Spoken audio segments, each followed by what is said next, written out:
Just so everyone knows, we're waiting for a couple of the iPads to finish getting set up, so we'll get going here in a few minutes. The RCTC ad hoc committee?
We're ready, Mr. Chair.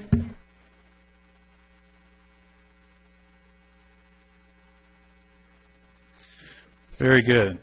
All right, we'll go ahead and call the meeting to order. Can I get roll call, please? And if everybody would vote.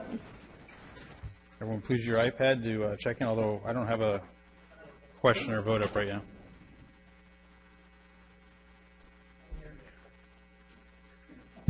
Let the record show that Kevin Jeffries is here. We have an agenda, sir. Would you like to move the agenda? I know you would try. I know. None of us are able to vote yet. No.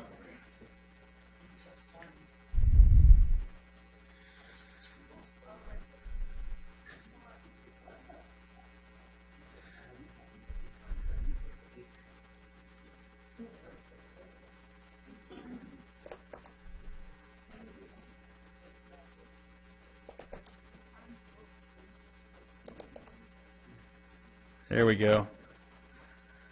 Everyone could please use your iPad. Go ahead and put a yes vote on there to signal that you're here. Or no if you're not. Yeah, okay, Debbie, yeah, we can do that.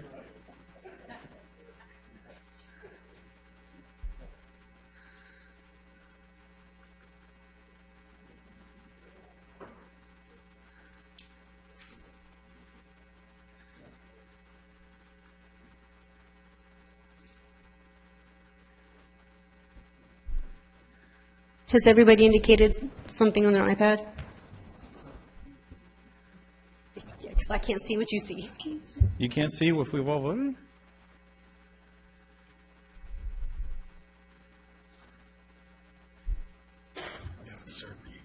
Yes, it was. It was started. Did we lose it?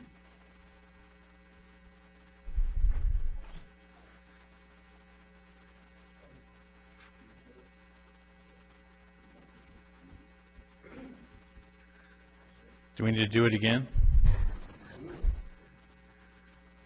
I show no votes for the city of Banning, Calamasa, Eastvale, Hemet, Yoruba Valley, Lake Elsinore, Murrieta, Menifee. Okay, they're kind of coming in. Yeah, it looks like it got reset. If everyone could please, one more time on your iPads, select yes or no if you're not here. And City of Murrieta, thank you. City of Paris, please. Thank you. Yeah, the original vote got lost here, so now we're there. All right, glad to see these time-saving measures are working. And I can pick on that because I know who put it in here. Supervisor Washington, would you go ahead and lead us in the Pledge of Allegiance? I would be honored, Mr. Chairman. Please join me as we pledge to our nation's flag. Right hand over your heart. Ready, begin. I pledge allegiance to the flag of the United States of America and to the republic for which stands one nation, under God, indivisible, with liberty and justice for all.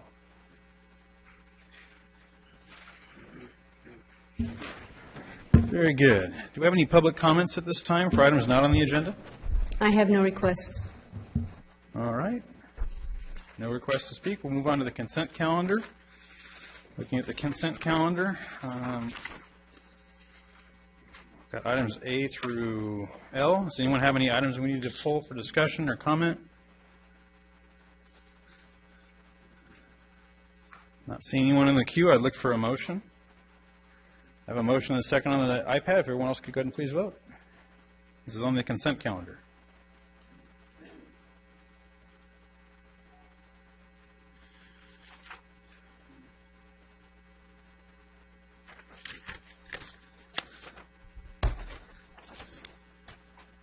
All right, that item passes 19-0. On to reports and discussion. For item 5A, the PACE program activities update.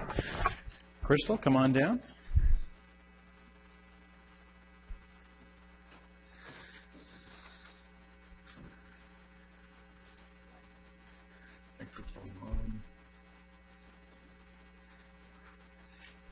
Okay.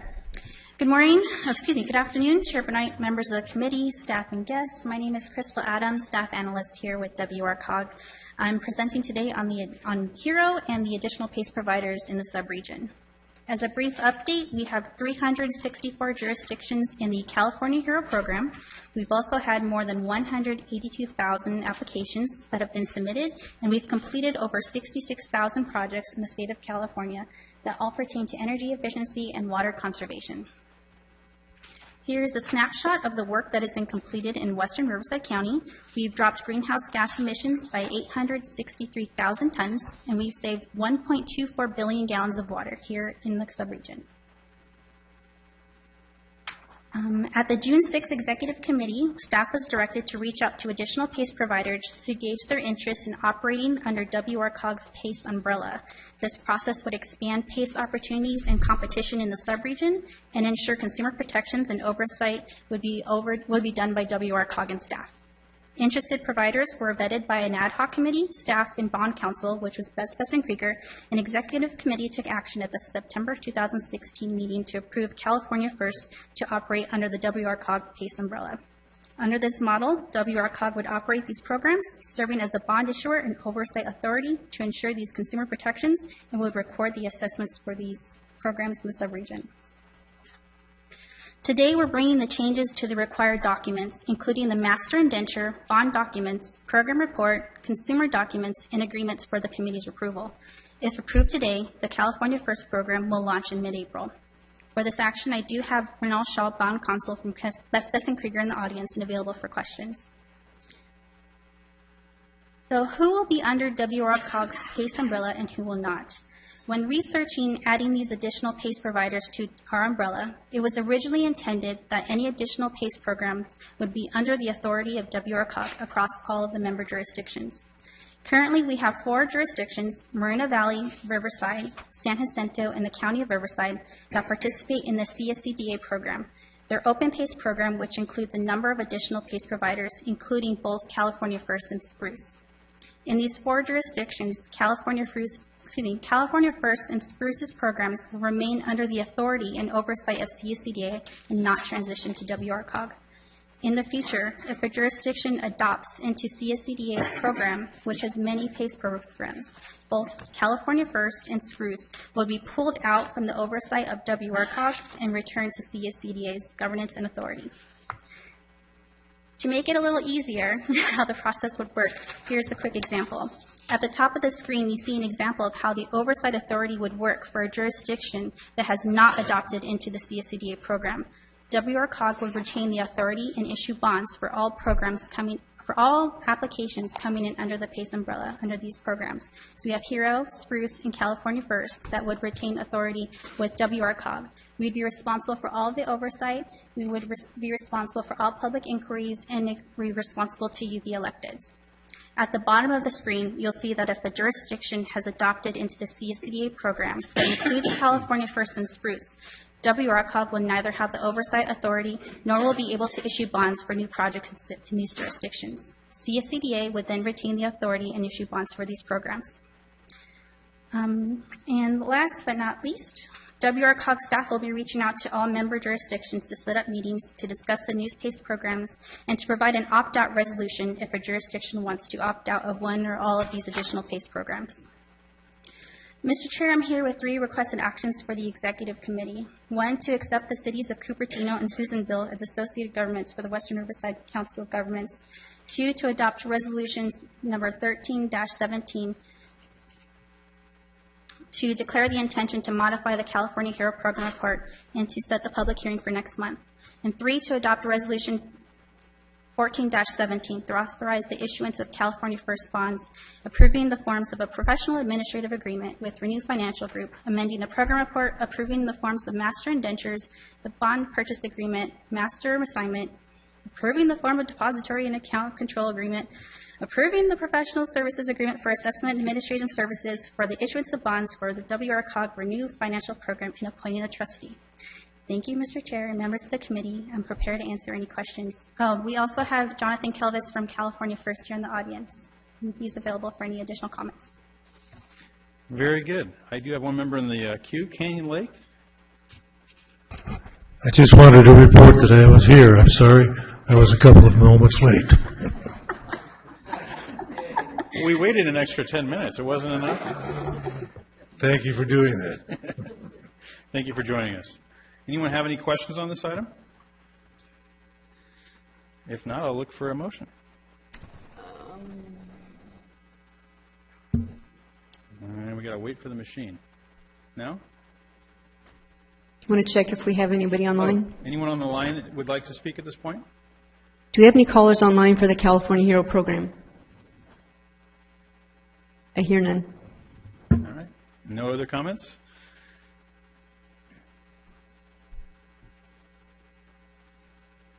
All right. We have a motion and a second. Everyone else can please vote on their iPads.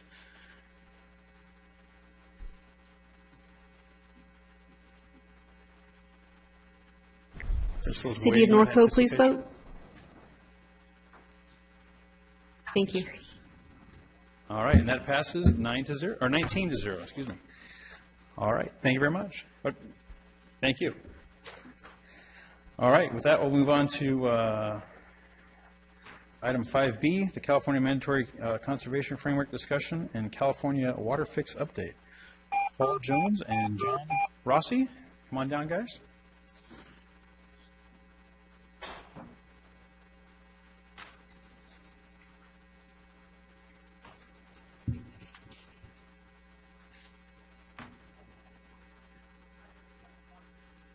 There they are. Thank you. Good morning, Chair Benoit, members of the council. I'm Paul Jones. I'm General Manager of Eastern Municipal Water District. I'm happy to speak to you today. We have a 2-part presentation for you. First, we're going to give you an update on water supply conditions in the drought. Where we are, we've been on the tail end of a 4-year drought now, and we have some very good news on water supply conditions, not only statewide, but regionally and locally. And then John Rossi from Western Municipal Water District is going to give you a brief presentation on the California Water Fix, and we're going to be requesting that you consider the adoption of a resolution supporting the Water Fix. So with that, So let's start out with a little bit of the status on the drought that was in California. This is an interesting map that's put together by it's called the California Drought Monitor. It's put together by the U.S. Department of Agriculture and National Oceanic and Atmospheric Administration, and it uses a number of factors, not just rainfall, to characterize areas that are in dry conditions or drought. You can see down on the bottom it has a key, with the darkest area being what are called exceptional drought, the lightest area in yellow being what they call abnormally dry, and then of course the clear areas not being any sort of water supply or drought condition. But in 2016, a year ago, you can see about 60% of the state was in exceptional drought. Down in Riverside County, we were in what are called extreme drought conditions, very dry. We had been in a 4-year extended dry period. Both imported supplies and local supplies were strained. And as we've seen with some very exceptional hydrology in the last 12 months, that has really turned around for the state. The map on the right shows as of the 28th of February, and where we sit right now is about 75% of the state is no longer being classified in drought conditions by the U.S. Drought Monitor. As I said earlier, the Drought Monitor isn't really just rainfall. It measures a number of different conditions, including soil moisture, stream flow, and a number of other factors. So arguably, we are really on the tail end of a drought. And I think I want to distinguish that between a water supply emergency or a water supply shortage condition. Portions of the state here in Southern California are on the tail end of drought conditions, but we are not in a water supply emergency in any stretch of the imagination. Water supplies have recovered very well, and in fact, even during the peak of the drought, we had very robust water supplies in Southern California with some shortages in some areas. So let me go as to the reasons why. This graphic shows the improvement in the imported supply conditions. These maps are put together by the Metropolitan Water Districts of Southern California. The map on the right, the column on the right, shows the Colorado River basin, and the one in the center shows the State Water Project in Sierra Nevadas. And I'm going to start with that one because that really tells the story, particularly for the State Water Project in Southern California, and where we get the vast majority of our imported water. The statewide snowpack, which is shown in the snowflakes, is now at 190% of normal. The drops down the middle of it, those are actually the rainfall levels. So in the northern part of the state, in which they call the 8-station index, in the middle of that graphic, 224% of normal. And so you're seeing very wet conditions with very significant levels of snowpack. Also, notably in the southern Sierra, snowpack is 205% of normal, with the lower 5-station index at 226% of normal. You say, well, why is that important? It's because Los Angeles has the Los Angeles Aqueduct, which gets its water supply from the eastern Sierra in the southern Sierra Nevada. And if the Los Angeles Aqueduct is at full capacity, they take less water from the Metropolitan Water District, and then it allows Metropolitan to be able to store more water. So it's a very important metric for Southern California water storage. The reservoirs are shown on the left. As you can see, Orville, which has received a lot of notoriety in the media lately, is at about 76% of capacity. San Luis at 97%, Castaic at 93%, and very importantly, Diamond Valley Lake at 78%. Metropolitan is filling Diamond Valley Lake very rapidly right now. They've tapered off a little bit right now at this time of the year because they're filling their other groundwater and surface water storage accounts. They're forecasting, however, by August that Diamond Valley Lake will be at capacity. On the Colorado River system, we're also seeing substantial improvement. That snowpack's about 149% of normal, 129% on the rainfall. And as you can see, Lake Powell and Lake Mead are still below halfway full. However, there's forecasting that Lake Powell in particular will come up very significantly this year, and then probably next year we'll even start to spill over additional water into Lake Mead. So we've really seen some substantial improvements on the imported water picture. Going to our local supplies, we're also seeing great improvements. On the left, this shows one of Eastern Municipal Water Districts and several of the cities in this room, principal water supply, and that's the Hemet-San Jacinto Basin. I'm showing that as an example. We recharge water in the San Jacinto River. So this shown in the upper left, that picture are actual recharge ponds that are constructed in the river. The reason we recharge water in the river is it's very sandy soil.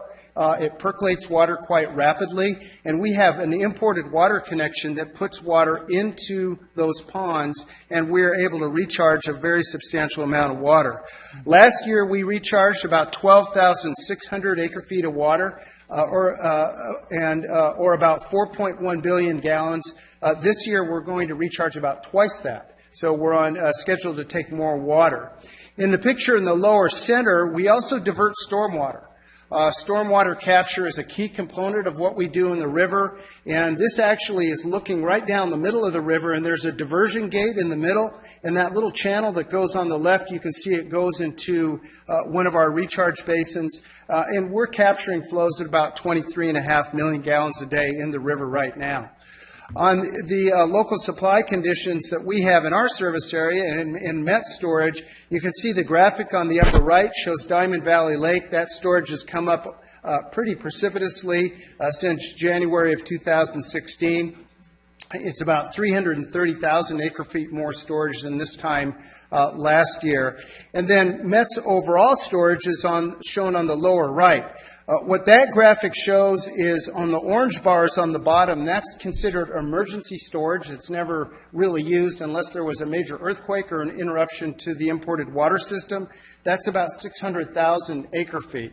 On top of that, the green bar is actually the drought storage. So the numbers you're seeing there refer to the drought storage.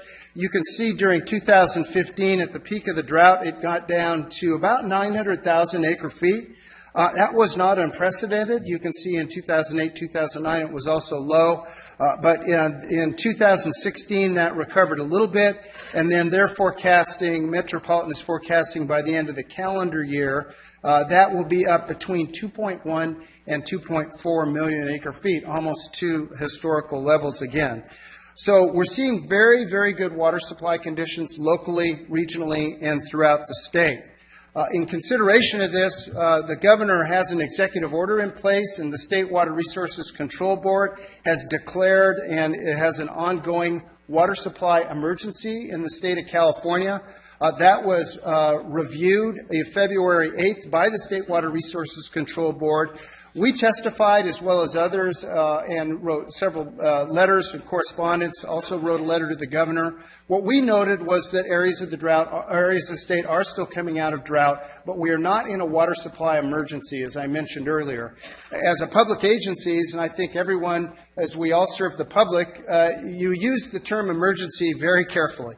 And we were concerned, but the use of the term emergency with our public was really communicating something that was not the case. Doesn't mean we don't have to be watchful with our water supplies and that we don't need to practice conservation measures, but we didn't feel that we were in the emergency.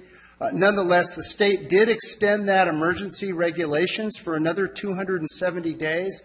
However, they are going to be reconsidering that in May of this year in post-rainy season.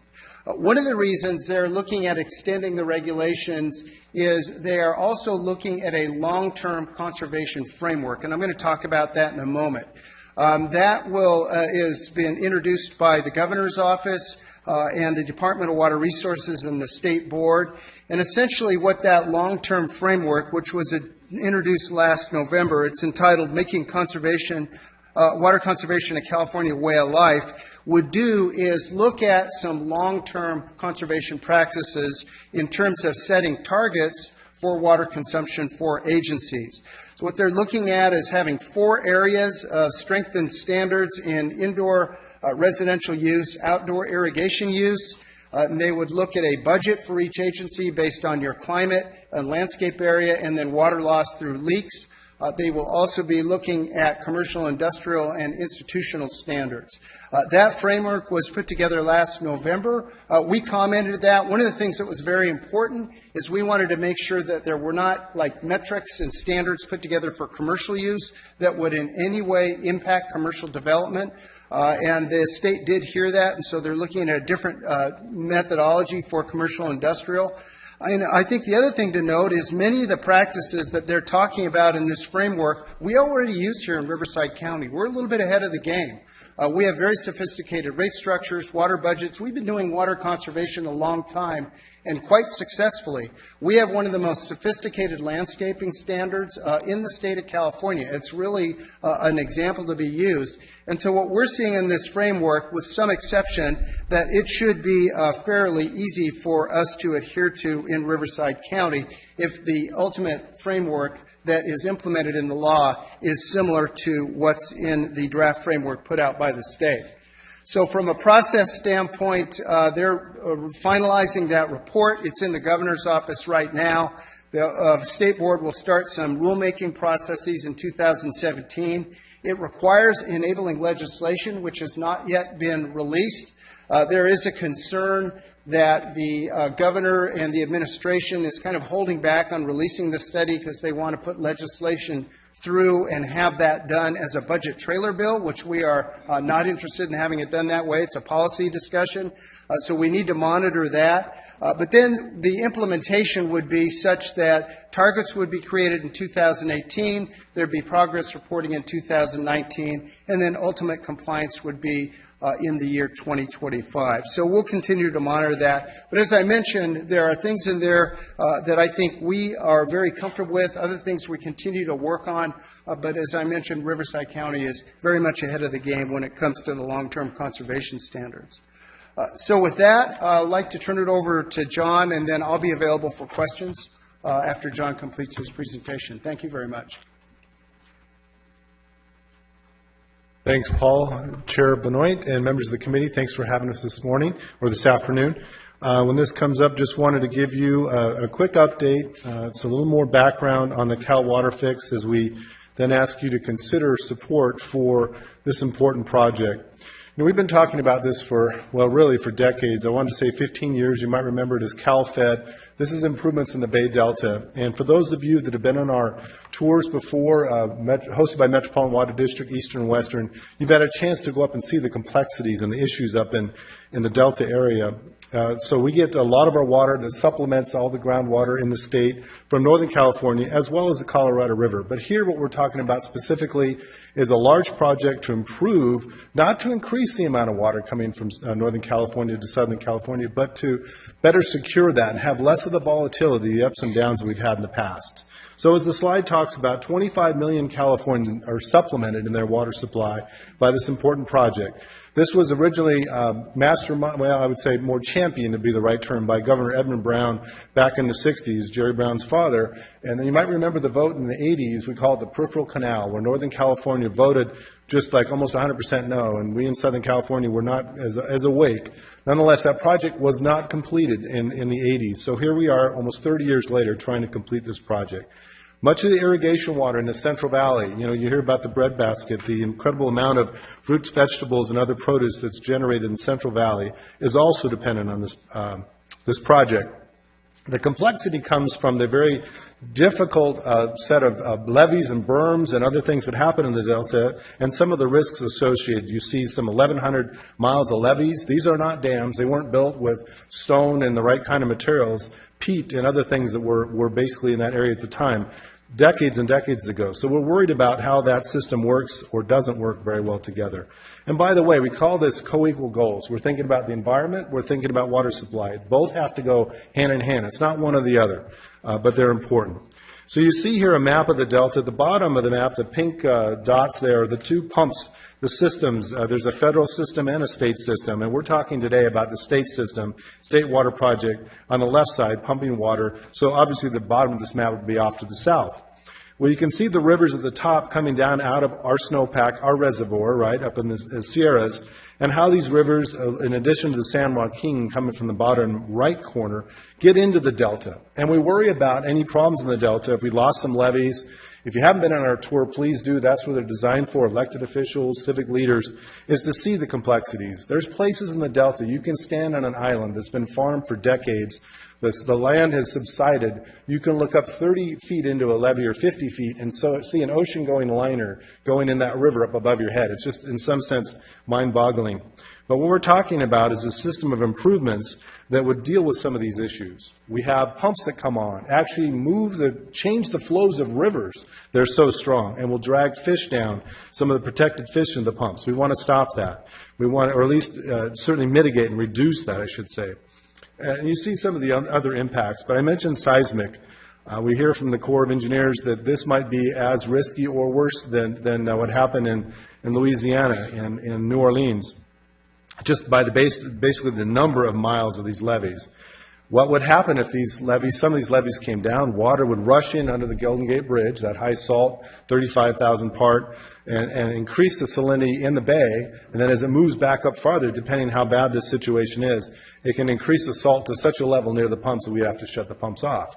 It gets above 1,000 parts, and we just don't drink it at that point. So I mentioned earlier, this is not about increasing the supply again. This is about maintaining. So there's a lot of disinformation, and I've had a director that went up recently on a tour and met some folks in the assembly from that area in the Delta, and we're quoting, you can't have half the water anymore, those kinds of things. And there's a lot of disinformation. The fact is, as you see, 17% is that upper part of the, what color would that be, salmon gold. That 17% is what leaves that Delta area coming this direction. A bulk of it is actually used in the Delta. Another chunk of it is used, 13%, between the Delta and the Central Valley. Only 4% comes to Southern California. So this isn't a big theft or grab or whatever that strong emotion comes from. The emotion's real. The facts are not often well stated. So this is, what we say, over a long period of time, about 15 years, this has been the average. And, of course, some years are much higher, some are lower. But it's not a huge part of that water supply. So rushing through that, not take a lot of your time, but the bottom line here, once again, we're near the end, hopefully, of the environmental document processes, and so we're looking for entities like yourself to lead the charge. We're going to work with entities within Western and Eastern here in Riverside County to ask for individual support resolutions. But the idea here, again, is this demonstrates is both water supply and the environment. A lot of work has been done here. I heard an estimate, something like 2,000 feet of 8.5 by 11 binders lined up is the document that have gone into the CEQA process. It's just been tremendous. But we're close. We have a governor that's a champion. He's really interested. Won't be around with us much longer, so we want to get this done. So we really urge your consideration and support for this. And again, we'd be happy to answer any questions. Thank you for your time. Very good. Very good. Anyone have any questions on this item? Councilmember Robinson from Harupa? Yeah, just a quick question. I see the water user funded about $5 per household. Does that fund the whole project?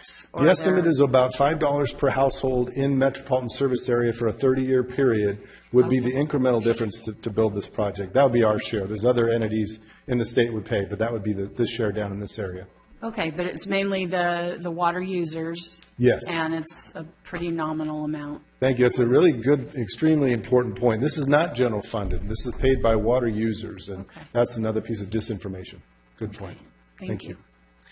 City of Calamasa. Yeah. How does the Sites Reservoir fit into all this? Is that for the future, or is that going to come online in 5, 10 years, or 20 years, or?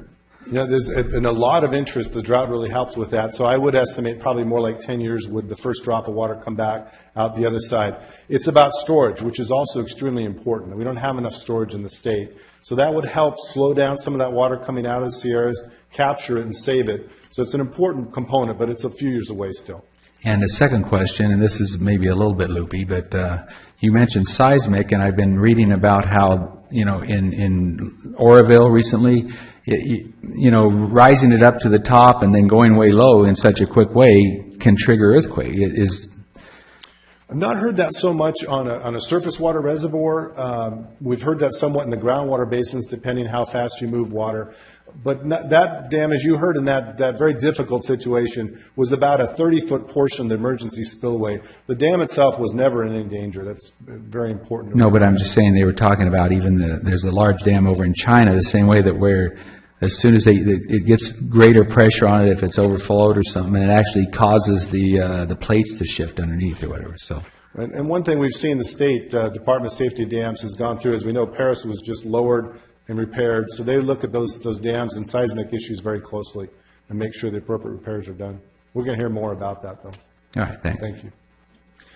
I had a quick question for you. On your chart, you had the different levels of all the different lakes. You had Oroville at 76%. It was just at overflow state, so how is it down to 76%? Is that chart right? Or I know they dropped it 50 feet. Was that at 25%? That might it seemed like a little lot.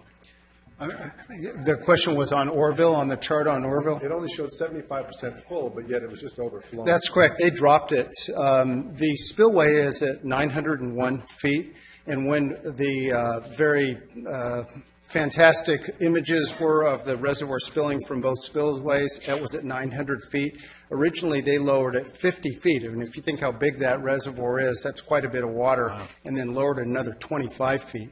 So the state that you see it now at 76%, it's to about 2.47 million acre feet. The maximum is about 3.5 million acre feet, so they let that out.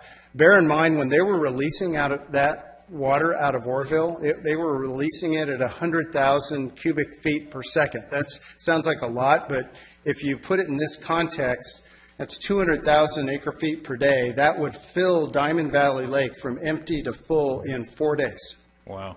So they were letting a lot of water out of that lake to stabilize that situation. Yeah, I knew it was a lot of water, but I never pictured it would be a quarter of that lake. That's amazing. Yes. There's a lot of snowpack, so it'll go back up again. Right. Right. Right. I have one more person in the queue. It just says seat 4, so I'm assuming that's you, David? That would be me. All right. While acknowledging the need for the California water fix, because long-term we're going to have another drought, has anyone, I imagine you would know, has anyone tried to determine the amount of wetness in the snow, the density, and the amount of water available? And then long-term, with also considering the groundwater basins being replenished and the reservoirs being refilled, if we have normal years, the next 3 years, are we good to go for 3 years or 2 years? Or what does that amount of water relate to in terms of our long-term water supply? David Slauson, Eastern Municipal Water District Board President. This was a technical question he's trying to get me on. Way to stump him, David. I think the water content in the snow is about average. However, you can see and it's back on that graphic again. I'm sorry to keep bugging you to pick that up again. Yeah, so the water content in the snow or the snowpack is in the snowflakes. So it's statewide 190%, Northern Sierra about 170%. But the water is really, you can look at the rainfall amount at 224%. And so it tends to be wetter snow. That's a little bit above average in terms of the water content in the snow. So what they're projecting is you get greater runoff now and less runoff from the snowpack later. And that's allegedly because of changes in climate and the type of snow that we're getting in the state.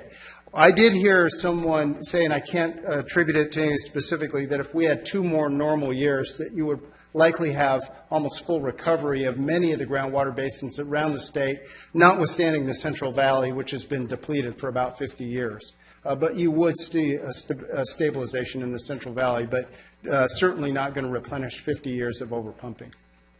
Okay. Did that answer your question? Yes. Thank you. Perfectly. Thank you. Very good. Anyone else have any other questions? All right, and we do have an action item on this to support the resolution for the water fix and California Eco Restore projects. Second. I have a motion and a second. Everyone will use their iPad to vote.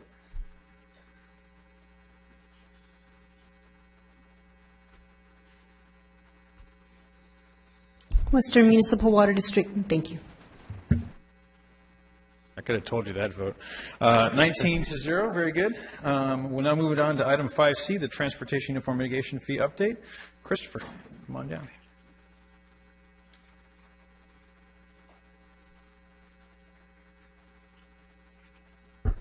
Good afternoon, Mr. Chairman, members of the board. Chris Gray, Director of Transportation with WRCOG. I'm here today to give everyone a brief update on our Nexus study and ask you for some actions related to the TUMF program. First of all, hooray, Nexus study is out. It's a combination of about 15 months of hard work by staff, consultant, or city agencies. Draft studies available were specifying a 45-day comment period. We have provided a cover memorandum that goes out with the Nexus study that tells everyone everything that we've changed, basically the entire document. And we've also, in our cover memo and other correspondences, told people how we've responded to their comments. We have also shared with folks as part of this process the analysis of the fees, information from our Nexus study ad hoc, and how the Nexus study might be implemented. And so at this point, we're not asking to take any action on the Nexus study because that's going to take some time. We want to give everyone a broad outline of the schedule that we have for considering the Nexus study, which essentially means each committee will take the Nexus study 3 times. First, we're asking each of the committees to receive a briefing on the Nexus study. Yours will be on April 3rd. We will then be providing to each of the committees the comments that we've received and our responses to the comments at the second meeting. That would be on May 1st. And then the first meeting of June 5th, we'll be asking you to take action on the Nexus study. There will be concurrent meetings with the Public Works Committee, the Admin and Finance Committee, and the TAC. So those of you who are on the Admin and Finance Committee will be sitting through six separate meetings. The rest of you will be sitting through no more than 3. So this is intended simply to update you all on the process. We do want to, however, take some time to talk about some recent comments, questions, information on the administration of the TUMF program. In the 14, 15 months I've been working at WRCOG, we regularly get questions on the TUMF program. In some cases, they're very minor things like, hey, it's taking too long for us to reimburse us on this invoice. Can you help us with this? Or, hey, can you clarify this item in the manual? So what has happened is that we have, in a continuous process, sometimes there are policies. As you remember, in the last meeting, we asked you to take action on exempting an airport, the Flabob Airport in Newport Valley, from TUMF. But sometimes the questions aren't simple ones that we can't address. So as we met with our Nexus study ad hoc, we received a number of questions on the TUMF program, questions on how are the zones set up, what programs are eligible for the TUMF. And then, in addition, Supervisor Jeffries brought up in an RCTC meeting there should be a discussion on who administers the TUMF. And RCTC has convened an ad hoc composed of 7 elected officials to look at this question. So what we wanted to do was have a process to really integrate all these comments. We've received questions from cities on can we look at the types of programs TUMF reimburses for? Can we look at the process by how we prioritize projects for the TUMF? Can we look at how we expedite reimbursements? And we wanted to address these comments in a way that respects what RCTC is doing and also allows the Nexus study to move forward. So we brought this to our Admin and Finance Committee, and their direction was to initiate these discussions but not take any action on any changes until the Nexus study is heard. We brought that to our TAC, and they had a very similar recommendation. So what we're here today to primarily ask you to do is to really set up this framework for initiating these discussions on the TUMF program while we continue to bring the Nexus study forward. So just a couple of recent meetings at the February 8th Admin and Finance, there was action to direct staff to defer taking any action on changes on the TUMF. So the Nexus study moves forward, but start the discussions. And our city managers had the exact same recommendation at the February 16th meeting. The other item, which is simply presented for your informational, is that we are in the process of finalizing our zone tips. These are 5-year plans which illustrate how TUMF money can be spent and which projects are eligible for TUMF funding. We are currently in the process. 4 of those have been scheduled. The Hemet-San Jacinto zone, the Northwest and Pass zones are on the 20th. Hemet is on March 16th. Southwest zone is scheduled on March 22nd. The reason why we bring these up is these are meetings that elected officials have to attend. So all of those of you who have made yourselves available for these meetings, we anticipate they will take each about 30 minutes or less for simply ratifying the input we got from your public works directors and your city managers on projects. But we cannot be reimbursing for any projects which have been added to the TIPs till the TIPs have been acted on. So we want to thank all of you for your time in scheduling those, and then we'll be bringing those TIPs back for formal approval by the Executive Committee in May. So, Mr. Chairman, we have 3 separate actions. The first action is to improve the recommendation of the Admin and Finance Committee to defer taking action on any changes on the TUMF program until the nexus study is acted on. The second is we're asking you to direct staff to compose an ad hoc committee, which would be a new ad hoc committee, which is composed of members of the executive committee, the TAC, and the public works. Staff's recommendation is to have no more than 3. And then we're asking the chairman to appoint 3 members of the executive committee to serve on our TUMF program ad hoc. And with that, I'm happy to answer any questions at this time. Very good. I have District 3 in the queue. Thank you, Mr. Chair. Chris, thank you for the report. I guess I just want to make sure I understand on the requested actions, item number 2. You know, there's been an ad hoc committee set up at RCTC to discuss RCTC taking over the TUMF program, but it's a 2-agency issue, the other agency being this body, WRCOG.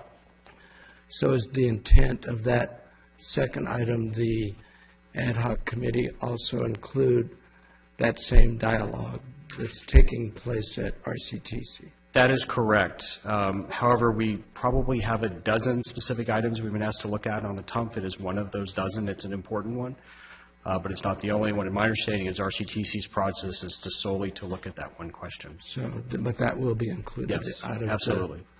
So is it a baker's dozen, since a dozen plus that item, or? Those are, you don't have to yes, answer yes. that, Chris, but thank you. Yes. Supervisor Kevin Jeffries. Thank you, Mr. Chair. Christopher, thank you for mentioning or pointing out in the slide, the evaluation. I think whenever a government entity is looking at raising its fees, it should also occasionally look at its efficiencies to see how well it's performing and if it can be done better or not. I think we owe the ratepayers that evaluation from time to time. I have a couple of questions. One is the staff report outlines that you're contemplating including the City of Beaumont projects. Does that mean they are or they are not currently? The issue is that when the City of Beaumont was removed from the TUMF program, any funding for projects in the TUMF were removed. So if we reach an agreement with the City of Beaumont, we would have to add projects from the City of Beaumont back into the TUMF. So which has since it's not been in the program for roughly 6 or 7 years, it would have a corresponding effect of increasing the fee from where it is now. Okay. And as most of that was discussed in closed session, I'll try not to broach any of that, all based on assumptions that we will collect what is due. Correct. So the issue is that, and if I speak out of turn, I would ask that Mr. DeMond shut me down. But essentially, we would add both development projects in Beaumont and roadway projects. So we would be collecting TUMF fees from projects in Beaumont, and their projects would then be eligible for funding, as would everyone else. Next question is, we've had some ongoing disputes on past developer agreements that predated, I guess, 2011. Are those pretty much all resolved across the board, or do we still have some outstanding ones? And the point is, if we're going to start raising fees and we're disputing what was exempt years ago, will those fees be retroactive back to those disputed ones? We have resolved our issues with the City of Lake Elsinore, which was the one sort of major outstanding issue. So that has been resolved. We have reached an amicable agreement with Lake Elsinore. The agreement from Lake Elsinore roughly states that there will be the city will be making some contributions to the TUMF program. We agree to recognize those contributions, and projects going forward would be part of the TUMF program, so there would be no retroactive fees or anything to that. And I believe that agreement's been approved by both this board at a previous closed session and has also been approved by Lake Elsinore. Yes, it's been approved by both agencies, and we have executed copies of the agreement. Okay. And getting down to fees, it seems like mining industries and composting industries and others that don't have a large structure but do have impact on our local roads are pretty much either exempt or paying, I guess I would say, nominal fees at best, although they have really high impact on our roads. I wouldn't necessarily say that.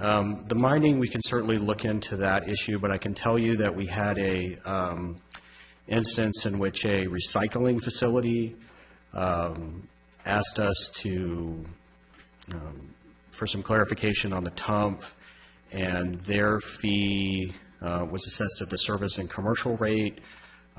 We assessed the fee on the total square footage of their building, and this facility, I think, would have ended up owing the program approximately $500,000. But I would say that as part of this process, we are fully mindful of making sure that everyone pays their fair share of TUMF, and what we have done is created special fee calculations for various uses. For example, a golf course, which has a very low amount of building square footage versus a traffic impact, so there's a special calculation. Wineries have a special fee calculation as well. And so if there's a perception that there may be a use that's not paying its fair share of its traffic impacts, we can certainly look into that, and there's mechanisms in the TUMF program to make sure everyone pays the appropriate fees. And we're happy to look into that as part of this update process, because we've been asked to also look at fees for mixed-use development, fees for senior housing, and some other specialized categories as well. And lastly, as someone who gets a lot of heartburn over this proposal, and it's a philosophy that seems to be across most of this county, is our fee structure tends to reward those who build warehouses and punish those who build retail facilities. Almost the exact opposite of the direction that Riverside County needs to go. And yet our fee structure is set up to reward those folks. And I know from an engineering point of view, it's not about reward and punishment. It's about traffic studies and volumes and all that.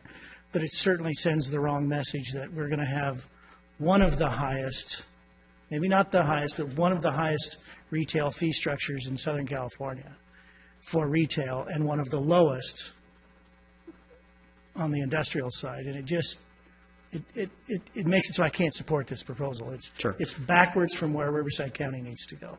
Yeah, I don't disagree with you, and the findings of our fee study was our retail fee is the highest out of any area that we looked at across the board. And it's not just traffic fees, it's water fees, local city fees.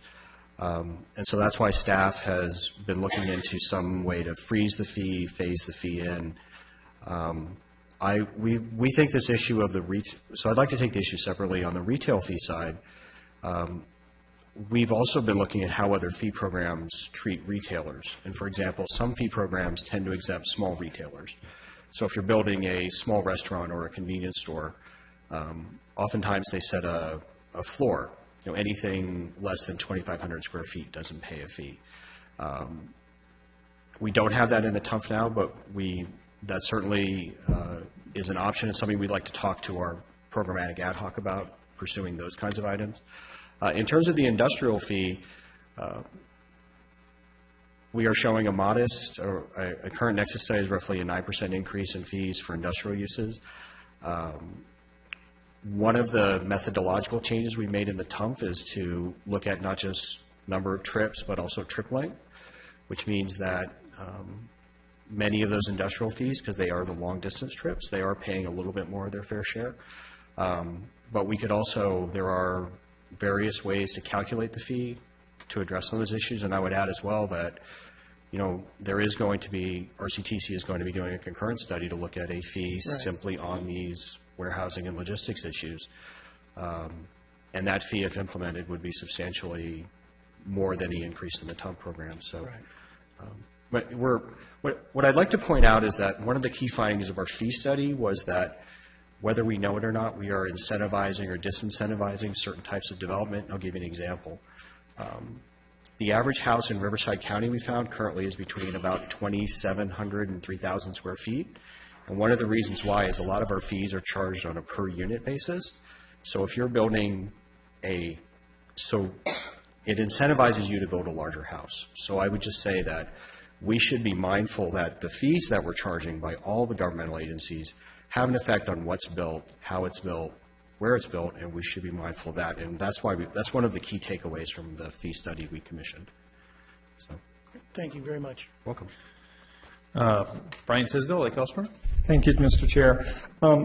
Director Gray, On this comment about RCTC should take over TUMF programs, usually when we talk about those types of takeovers, or maybe a program has outlived its usefulness or something, have there been other folks that have asked for this? Because I've been on this committee now going on 6.5 years, and I'm just wondering if there were some other concerns, or some other members of this committee had some concerns about the administration of the TUMF program.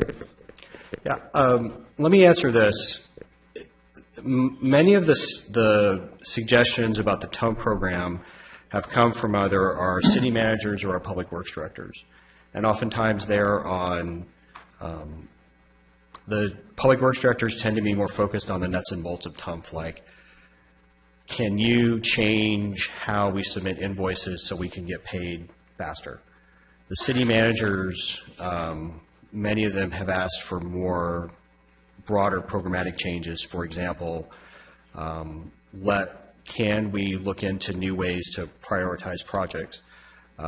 In the time I've been here, Supervisor Jeffrey's comment on transferring the TUMF was, to my knowledge, the first time it's brought up since I've been here.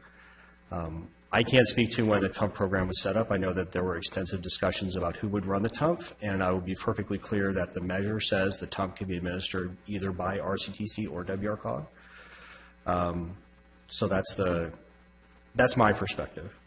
Okay, but you sort of glanced over, you mentioned this, but you glanced over the sort of impact or what would happen if we turn this over to RCTC.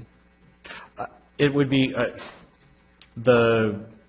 from our perspective, that's a very complicated issue because, for example, WRCOG is a party to hundreds of agreements with developers, cities, other agencies. So, for example, we have an MOU with RCA that specifically says WRCOG will give RCTA funds for purchasing MSHCP facilities.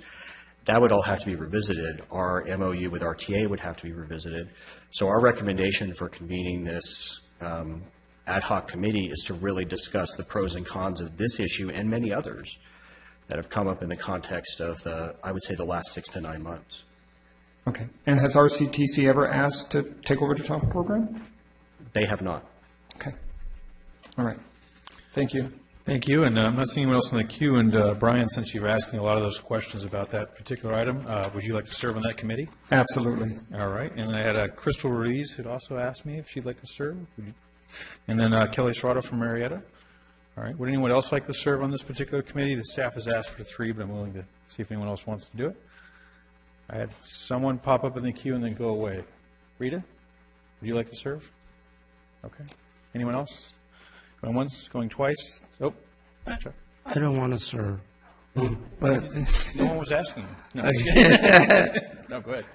But to answer Brian's question, with the exception of the 4 years that I was not an elected official, from 99 to 2003, from 95 till now, I've been on this committee, and I've never seen that request come forward. So.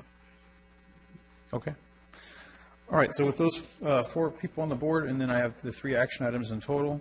And Mr. Chairman, just as a point of clarification, if you could also make sure to direct the TAC and the Public Works directors to appoint a certain number of persons so they don't try to appoint their entire committees to the committee, it would be most appreciated. I'm guessing you're looking for the same 3 of each. Yes. Of those 2. 3 or 4 max. Okay. Yes. All right. Sounds good. And with that, I will go ahead and move the item once we get it up on the iPad. Second. The City of Banning and then San Jacinto, and then a verbal motion by Supervisor Washington. If everyone else could please vote.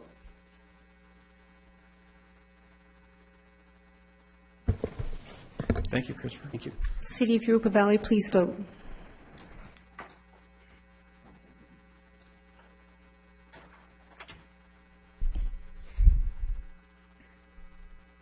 All right, and that item passes 18-0. We'll now move on to item 5D, the Regional Homelessness Dialogue. Jennifer Ward.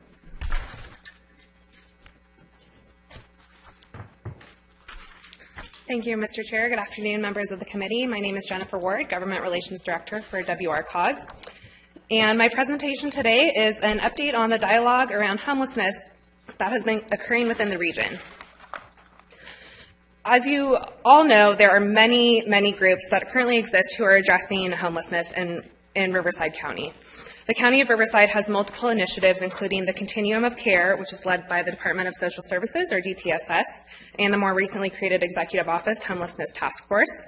The Continuum of Care, or COC, is a network of private and public sector service providers, and some of their activities include the annual Housing and Urban Development Notice of Funds Availability for Homeless Services and Housing Programs, as well as the Emergency Food and Shelter Program Notice of Funding Availability, and finally the point-in-time count and survey of homeless individuals within the county. Another example, the 5 cities in Southwest Riverside County recently formed the Regional Homelessness Alliance, which is being facilitated by staff from the city of Temecula, and they've been meeting monthly. And then another example, and this list is certainly not exhaustive, but the Coachella Valley Association of Governments, or CVAG, has had an actual standing committee on homelessness, and they've been involved with the start of Roy's Desert Resource Center, the shelter out in the desert. And I just will provide a quick update. CVAG just released a request for interest for another entity, hopefully a nonprofit, to actually take over administration of Roy's Desert Resource Center. Their existing contract with Jewish Family Services, who currently manages the shelter, expires in June of this year. So CVAG is working with County DPSS and Public Health and other entities to come up with a transition for that shelter. And then WRCOG's Technical Advisory Committee, or TAC, has discussed this topic many times. It's come up a lot at that committee. And more recently, a subgroup of our TAC members gathered to explore the issue in more detail, which is what I'm giving an update today on, the results of that conversation. And I also want to start out by saying that WRCOG, we fully understand the magnitude of this issue and the myriad of entities who have worked on this, are currently working on it, from law enforcement to the nonprofits and faith-based community. But our intent is really to keep aligned with our mission, respecting that local control and local involvement, but providing a regional perspective or space for that conversation and our member agencies to benefit from this forum we can provide. So today we're looking for this committee's feedback and approval on what we're calling the Statement of Principles on Homelessness. These were drafted in collaboration with city and county staff and were recommended for your approval by the TAC on February 16th. The principles identify a common set of statements related to the issue of homelessness and offer commentary on potential solutions. They're provided as an attachment 1 to your staff report, which begins on page 721. Probably easier to just go to the end and work backwards.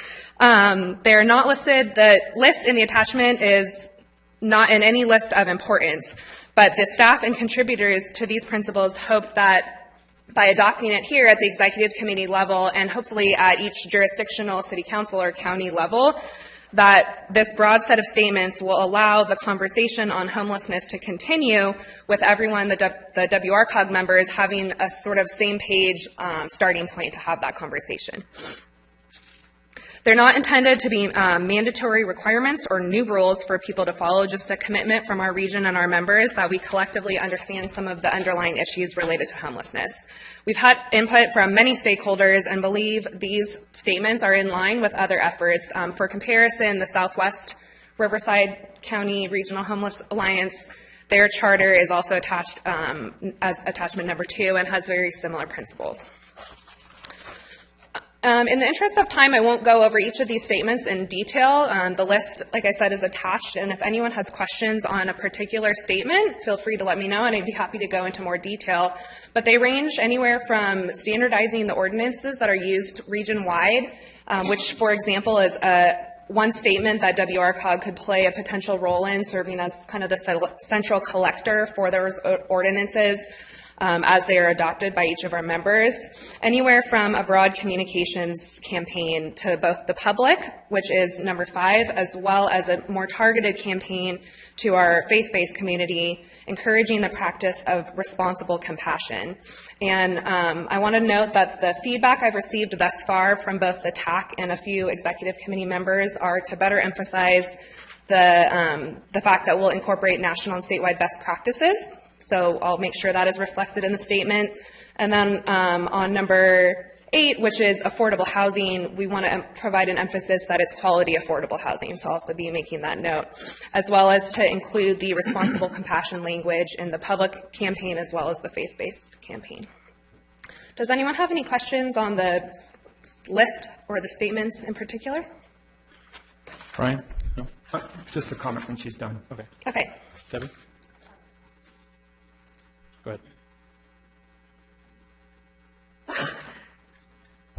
Thank you for your presentation. I'm concerned also about the fact that outside forces are coming into some of our local communities, which it creates more people coming to our communities, such as, and I'll just use this as an example, the YouTube that was done by the gentleman in the desert that came to our city and showed himself handing out food, which created more people coming.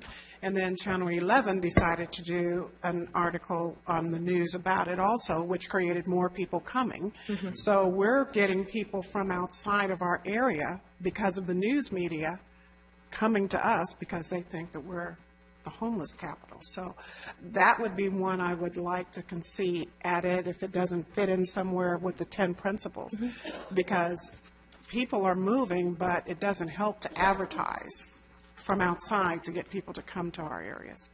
Sure, and we can definitely, I think on number 5, which is to participate, and this is another area WRCOG could play a potential role in, is to help craft and participate in a broad educational marketing campaign, and that idea of responsible compassion is just that. We understand that people have a desire and a want to provide services or help however they feel is best, but there's a responsible way to do that. And so just continuing that education on a coordinated region-wide basis is something I think we can make sure the language in number 5 and number 10 better reflect that. But that's a great point. And I don't think the statement of principles is meant to try to identify all the reasons why it's a problem to begin with. It's more of just a unique list that kind of establishes us to be all on the same page to have the conversation.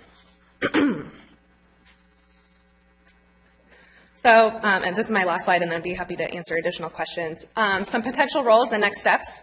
As I mentioned, WRCOG's members, I think, would benefit from the agency's involvement in the regional dialogue, which is one of the reasons we brought this item forward to you today. Again, it's been discussed at the TAC level many times, but not as frequently at the executive committee, and just for WRCOG to continue to provide that consensus building and standardization of certain approaches. There's also potential for us to be a regional collector and clearinghouse of information and to facilitate that discussion on marketing and education campaigns. There's some examples in your staff report provided by the City of Riverside and Temecula, but if there's any other materials that you in your communities use, I'd be happy to collect those as we're using them at the subgroup levels to talk about great examples of marketing campaigns. In terms of our immediate next steps for today, I'd be looking for a committee approval of the statement of principles as they stand, and with those additions I mentioned earlier on the affordable housing, as well as Committee Member Franklin's comments. And then secondly, staff is requesting that this item be brought back to the Admin and Finance Committee for some further detailed discussion on WRCOG roles, but certainly recognize that many of our members are also moving forward with their own initiatives, and WRCOG's happy to stay involved and in the loop and participate as relevant. So, moved by Temecula. Right. All right, Brian, have you in the queue? Yeah, just a couple comments. The City of Lake Elsinore has already approved these statements. But I want to applaud our Vice Chair. She brought this up about a little over a year ago, and really brought it before this body. And then I also want to applaud Mayor Bailey and Riverside because they've really taken the lead in our part of the county. And the rest of us kind of been, I know we've been doing some things, but no one is all in like Riverside. And so it's time for all of us to get in with Riverside, because the issue that our Vice Chair mentioned about people coming to her city now is going to happen if we don't all join in. So we can't think that we can sit on the side and deal with it ourselves and push it over to the unincorporated area or to the next city. We all have to work together in this. This is a big problem in our county, and if we don't work together, then we're never going to solve the problem. We're just going to keep pushing it around, and we're going to keep stepping up the pressure and moving people around, and we're never going to solve the problem. So we need to get together. And the group that we formed in the south, which is Lake Elsinore, Wildomar, Temecula, Murrieta, am I forgetting somebody? Menifee? And Menifee, and the unincorporated areas. We're getting together to bring all those things together so that our ordinances are the same. We're doing the same thing. So again, we're not trying to push, Temecula's not trying to push it to Lake Elsinore. We're trying to solve the problem. And so again, we have to do this, and we have to help Riverside, because Riverside's getting beat up here. And we've got to help them. And the only way we're going to help them is for all of us to come together. Thank you. Very good. And Mayor Bailey from Riverside? Well, thank you to the staff, especially for bringing this forward and for stepping in and stepping up in this, as you mentioned. It's a regional issue that we have. We need regional coordination and leadership, and I think that we have that around the table, and I see more and more commitment then coming forward. As you mentioned, it's like water. It's a path release resistance with homeless services. If there's not as much resistance, they're saying banning, or if a film crew shows up, then you're going to have some more people coming to banning. Or if the balloon effect, if somebody pushes a little bit harder in one city, it's going to move to a different place, different city. So it's important to be on the same page, and I appreciate WRCOG coming forward. I'd like to see, when you come back, some potential best practices from other regions or other COGs, and maybe even a pilot project that we could be involved in. Certainly. As a WRCOG, the standardization is so important, and consistency, as was mentioned, and so sharing some of the ordinances that are already on the books so that we don't have that balloon effect is also very important. So thank you to staff and to the member agencies for taking this very seriously, because it's not going to go away, especially if we don't do anything about it. And doing it together is going to be a much better effect, long-term effect, than doing it alone. I was going to add, Rick Bishop and myself, as well as some staff from the city, did meet with some folks in Orange County this past week just to learn about some really successful programs they've implemented out in some of their larger cities. And so I'd be happy to bring back more detail on that at a later date as well, or share it with anyone in the interim who's interested. And there's no way that the WRCOG can do all 10 or focus on all 10 of those principles. So I think it's important for the Admin and Finance Committee to take one or two or whatever is manageable by WRCOG, and potentially, if there is some funding, to put towards that pilot project or look for a best practice that we can implement here. Thank you. Very good. Be glad to move approval on that. All right. Go ahead and pull the vote up on the iPads, please. I did. There we go. Oh, they don't have me in here. They took my second, my motion. Got to be quick on those buttons there. Western Municipal Water District, please. Thank you. All right, and that item moves 19 yeses and 1 abstention. All right. With that, we'll go ahead and move on to the informational item. We have Aaron Sassy from the League of California Cities.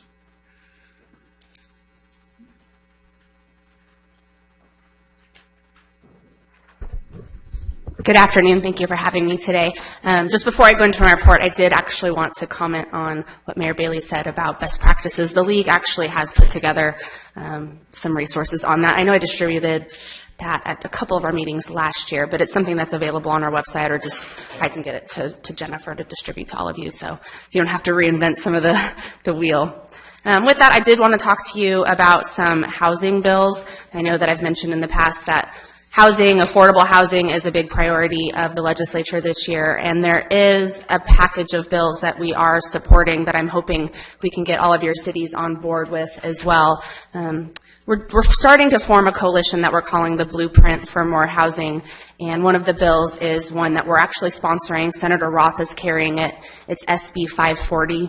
Basically what this bill would do is it would develop a priority housing area within a city. There's some criteria for that. It has to be a similar area.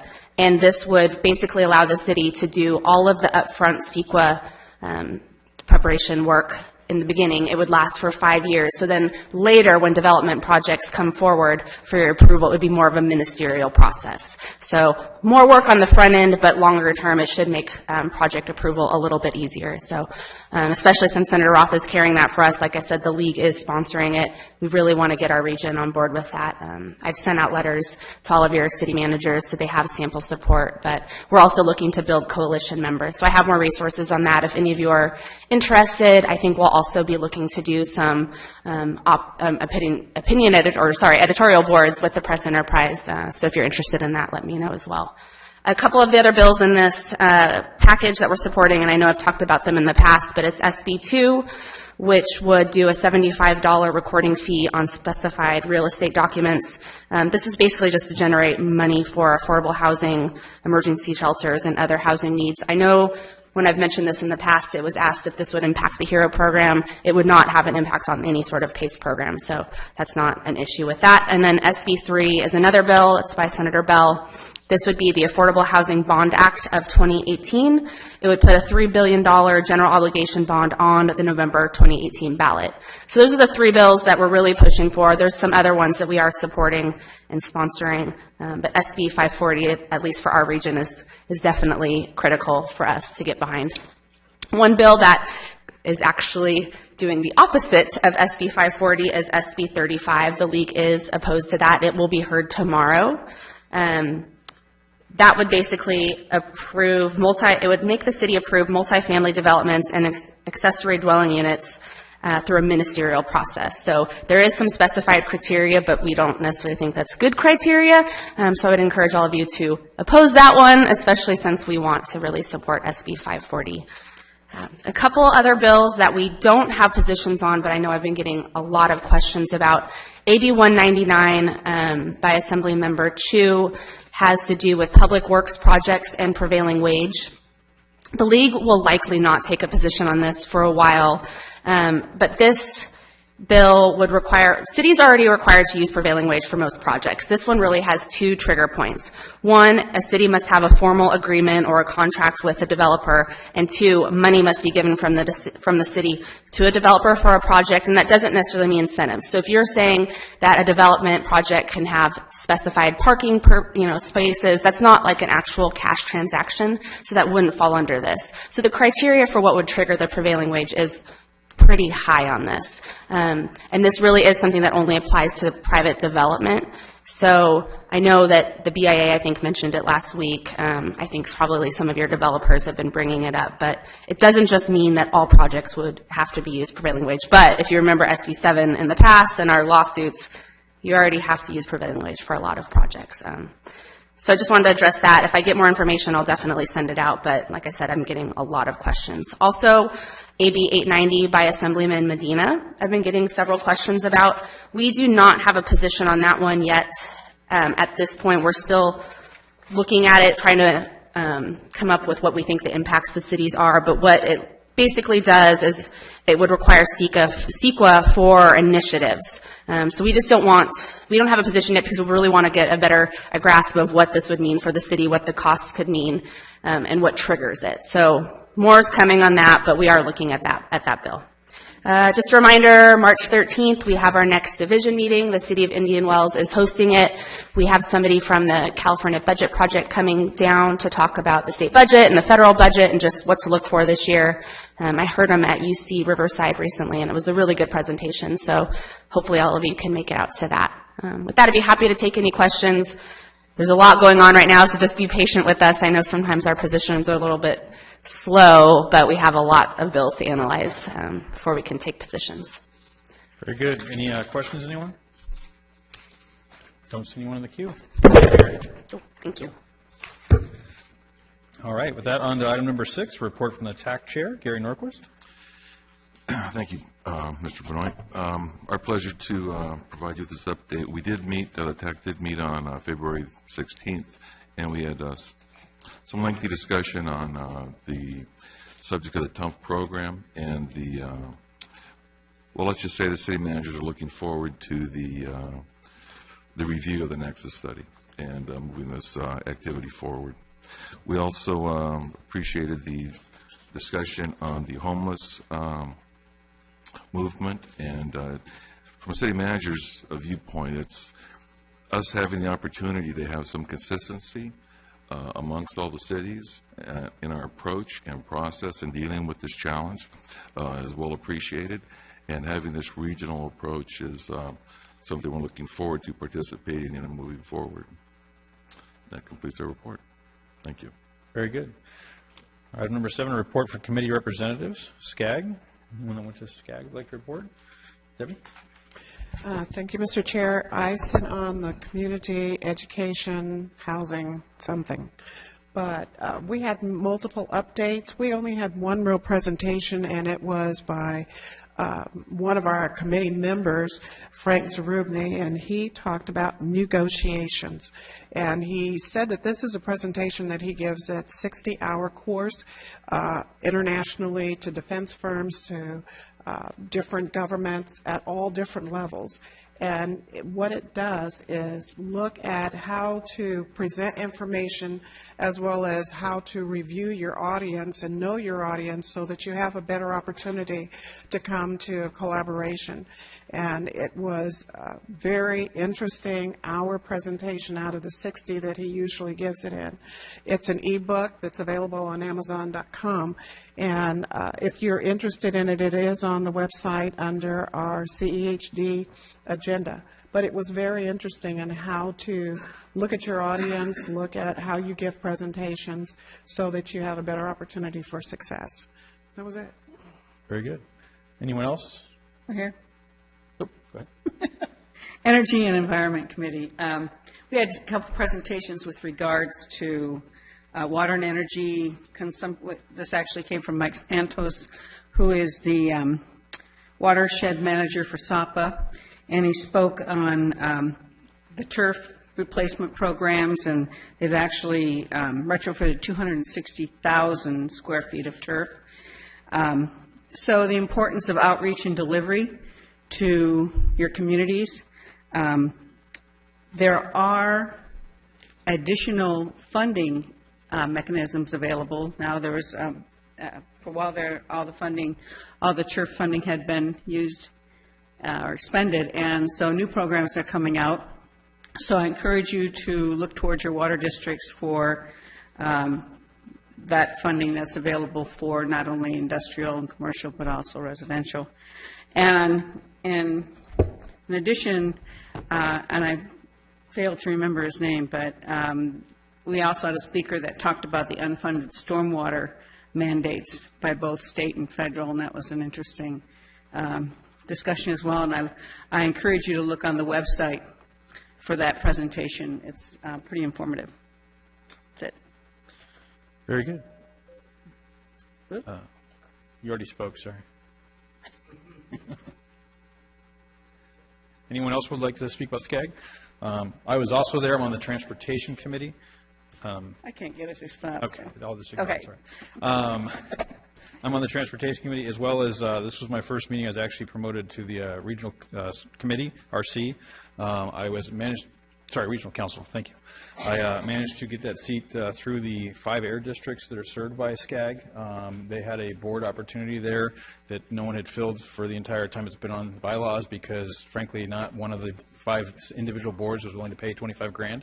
And when I told them that, they changed it to 10, and I did get our board, South Coast, to pay that, as well as I got the other 4 air districts to approve myself as a representative. So that gives us one more regional council representative for our county.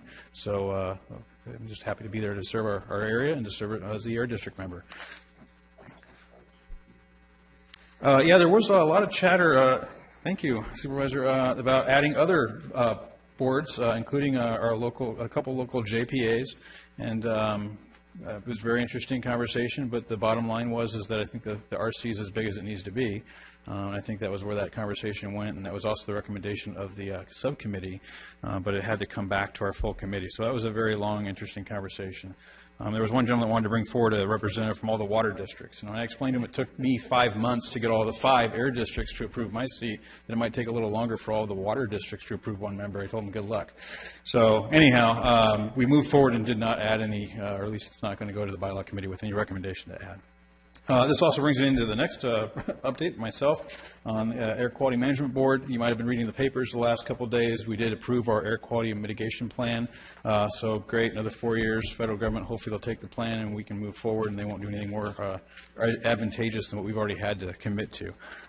There were some items that were added by Sheila Kuehl from the City of LA that strengthened or furthered the plan, however you want to look at that. And we'll see how those go. But basically, for the most part, the plan moved ahead as it was presented from staff with a couple of minor tweaks. So if anyone has any other questions for that, please love to meet with you individually and talk about the Air District's plan for the AQMP. Brian, CalCog? Thank you, Chair. The next CalCog meeting is at the end of the month, and Laura's going to represent WRCOG at that meeting. Very good. All right. Report from Rick.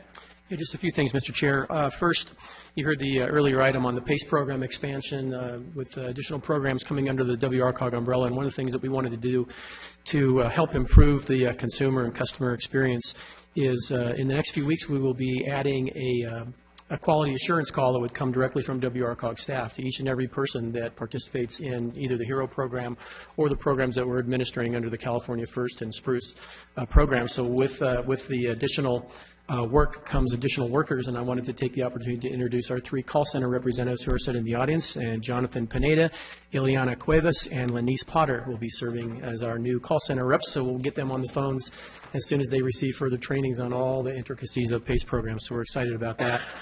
Welcome aboard.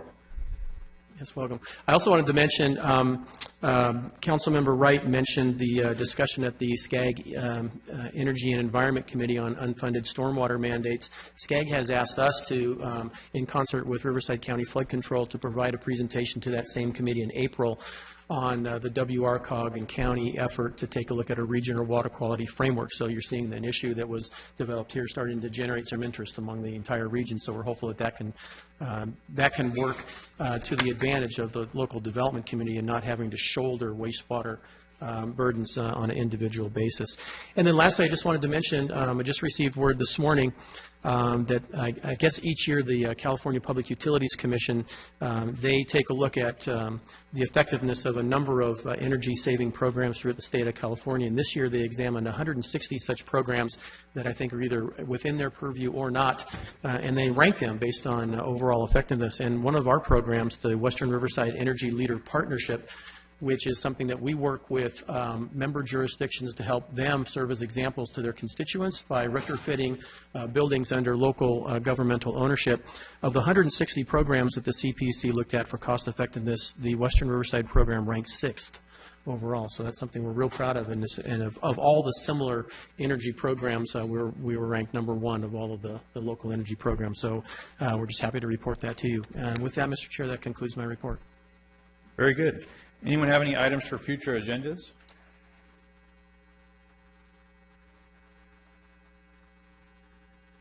What's that? Supervisor? Oh, for the next time. Okay. So without any other items for future agenda items, on to general announcements. Supervisor? Thank you, Mr. Chair. I need to correct the record from today's discussions on a little historical perspective. The first being the TUMF issue. Despite what you heard today, there was an RCTC discussion, there was an RCTC vote on whether or not the 2 entities should have a discussion as to whether or not consolidation under one roof of the TUMF program would save funds.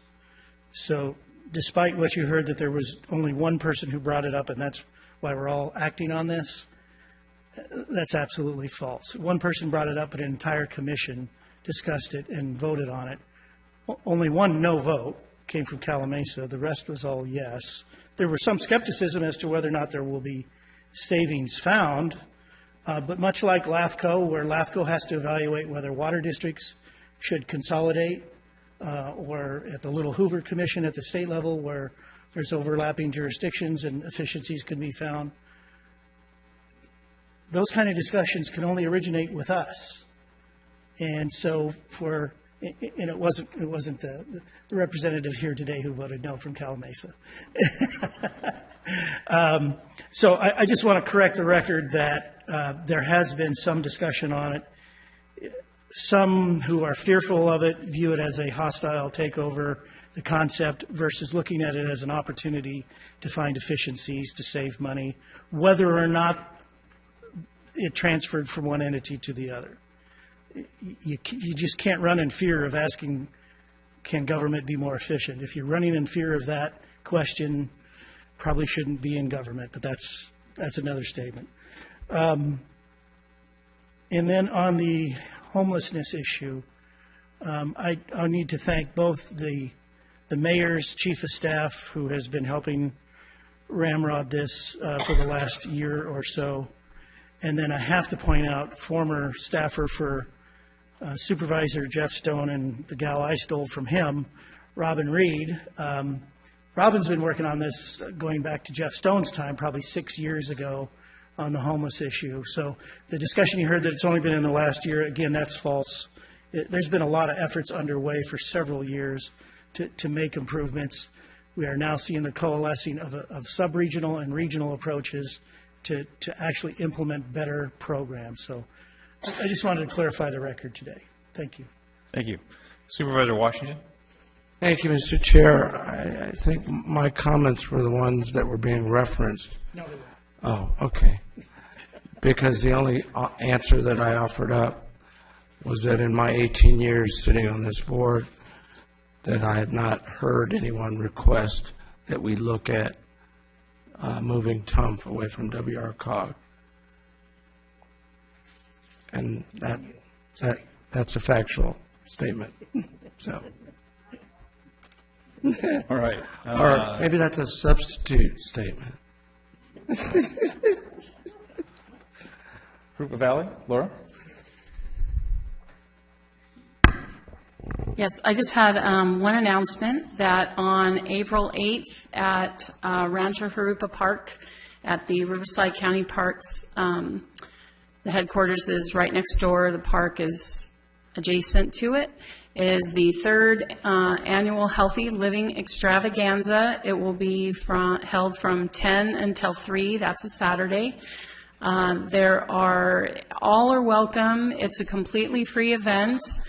There are vendor booths available. All the information is available at www.healthylivingextravaganza.com. There are even, I believe, still campsites available if you would like to stay the weekend. There'll be food trucks, demos, games, entertainment, vendors, all related to that comprehensive vision of health. So it should be, if it doesn't rain, it should be another fun event. We get a good crowd for that, and it's a great partnership between Riverside County Parks and Healthy Jurupa Valley, but it's really a regional event, and anyone is welcome to attend and or help. Okay. Very good. Debbie?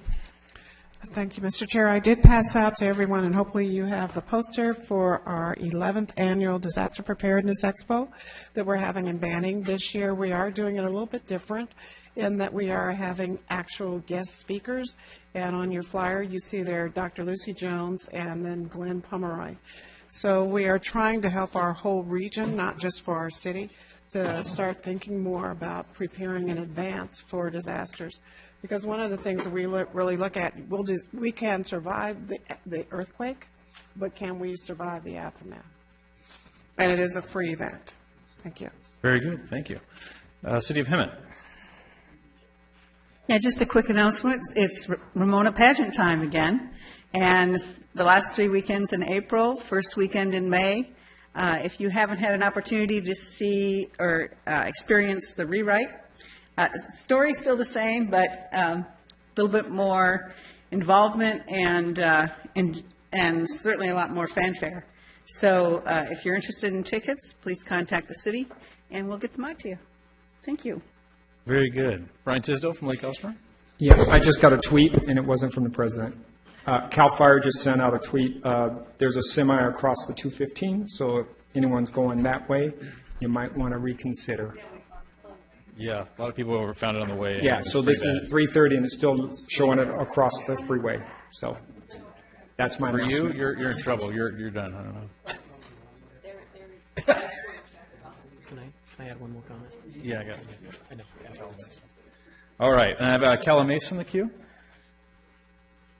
Yeah, I just, I don't want to let everybody think that we're the city of no, and that just because the person I put on RCTC voted no because of that. But if you'd allow one more person on that ad hoc committee to look into coordinating that with the TUMF and with RCTC, I'd be happy to serve on there to make it up to Supervisor Jeffries. Good to know. All right. Rick, you had one more item? Yeah, I'm sorry, but all those folks heading south have nowhere to go anyway, so I might as well just keep talking. I just wanted to mention that we also are hosting our second annual Future of Cities Conference, which will be held on March 15th. And if you haven't received notice of that, we'll make sure we bombard you with that. But we think it'd be a really good opportunity for elected officials, managers, planning and public works staff to attend that conference. So please look out for that information. Very good. I believe that brings us to our next meeting, which will be back here Monday, April 3rd. Thank you all. We'll move to adjournment. Have a good day. Good luck to everybody getting home.